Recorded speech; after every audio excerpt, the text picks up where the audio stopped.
안녕하십니까? 은퇴 노후 그리고 소소한 삶의 채널 패션오구입니다. 이번 영상은 노후 대책의 보루가 무너진다로 준비했습니다.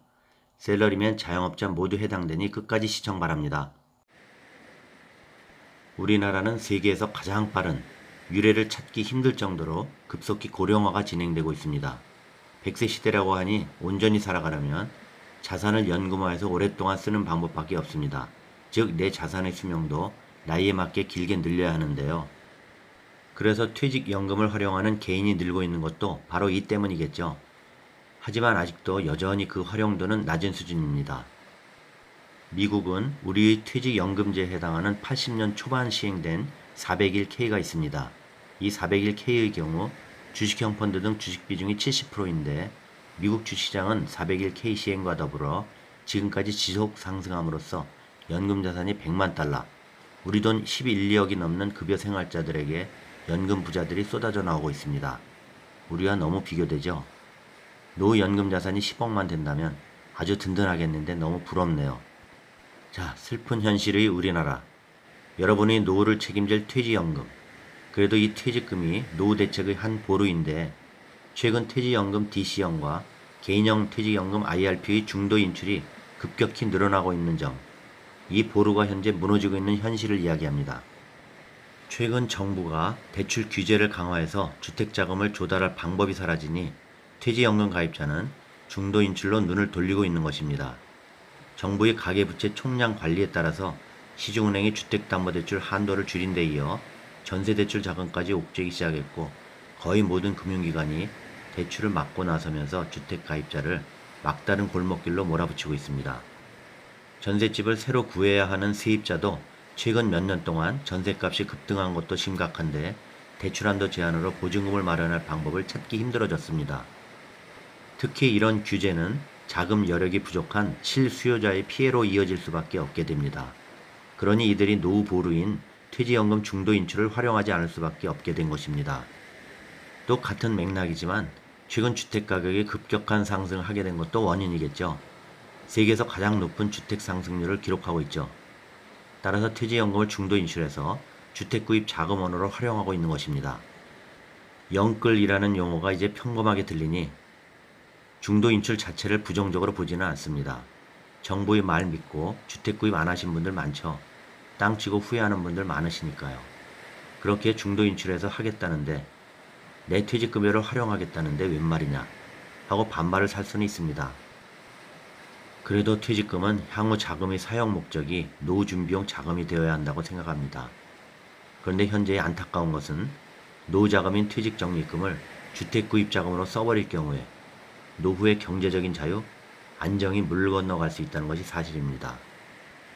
통계를 보면 중도 인출이 2020년은 2016년에 대비해 금액으로 210% 급증했고 인원으로 보면 약 180%가 늘었습니다. 2020년 한 해만 해도 중도 인출 인원이 7만 1000명, 금액으로 2조 6천억입니다. 이러한 상황에서 이 중도 인출이 최근 1, 2개월 사이에 정부가 주택 관련 대출을 강압적으로 틀어막고 있는 상황에서 말할 것도 없이 더욱 증가하고 있을 것으로 추측됩니다. 또 2020년 기준 중도 인출의 사유를 보면 주택과 관련된 것이 62%, 생활고 때문이 36%로 나타났습니다. 중도 인출한 가입자 10명 중 6명은 주택 구입이나 전셋집 마련을 위한 자금 수요입니다. 집값 상승으로 부동산이 곧 노후 대비라는 인식이 커지면서 퇴직연금까지 끌고 와서 주택 구입에 사용하고 있는 것이죠. 주택자금 마련에 퇴직연금이 동원돼 가입자의 노후 준비에 큰 차질을 빚게 하고 있는 것입니다. 2020년 기준으로 퇴직해서 55세 이후 연금으로 받고 있는 분들의 적립금 1인당 평균은 1억 9천만 원입니다. 퇴직연금 가입자 평균 적립액이 4천만 원보다 훨씬 많죠. 금액 기준으로 보면 2020년 기준 퇴직연금 총 규모는 약 255조 원이고 가입자 수는 약 637만 명입니다. 2020년 한 해의 퇴직금 지급액은 8조 3048억 원이었는데 이 중 일시금 수령액이 5조 9천억으로 71%, 연금으로 수령이 28.4%인 2조 3천억입니다. 조사에 따르면 은퇴 시 예상되는 퇴직급여액 평균이 약 1억 원.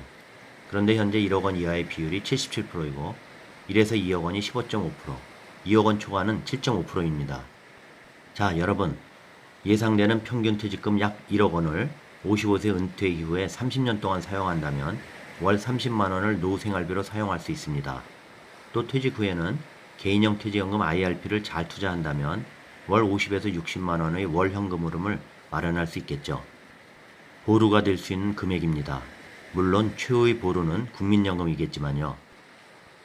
그런데 우리나라의 현실, 퇴직금이 퇴직연금으로 전환돼서 노후의 기본자금으로 사용하지 못하는 이유가 무엇일까요? 앞서 말씀드린 미국의 401k와 너무 수익률이 비교는 되죠. 미국은 연평균 수익률이 7.1% 수준.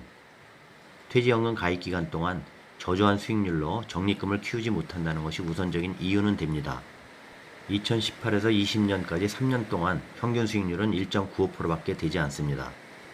운영 주체인 금융기관도 반성을 해야 할 것 같습니다. 최근 통계청 조사에 따르면 노후 준비 방법으로 퇴직급여를 꼽은 응답자 비율은 4.1%에 불과합니다. 공적연금인 국민연금이 60%가 넘고요. 예적금 등 저축성 상품, 사적연금, 부동산보다도 낮습니다. 우리나라 퇴직연금 제도의 가장 취약한 부분은 광범위한 중도 인출 허용 조건입니다. 부분 인출도 가능해졌지만 대부분 전액 인출을 하고 있는데 중도 인출 조건이 무주택자인 가입자가 본인 명의로 주택을 구입하는 경우나 무주택자인 가입자가 주거를 목적으로 전세금 또는 보증금을 부담하는 경우, 가입자가 6개월 이상 요양을 필요하는 경우이죠. 반면에 중도 인출을 허용하는 선진국은 중도 인출 조건이 매우 까다롭습니다. 사망, 영구 장애, 건강상 퇴직, 기대 여명이 1년 이하일 경우만 중도 인출을 허용합니다. 우리나라는 느슨한 것이 현실이죠.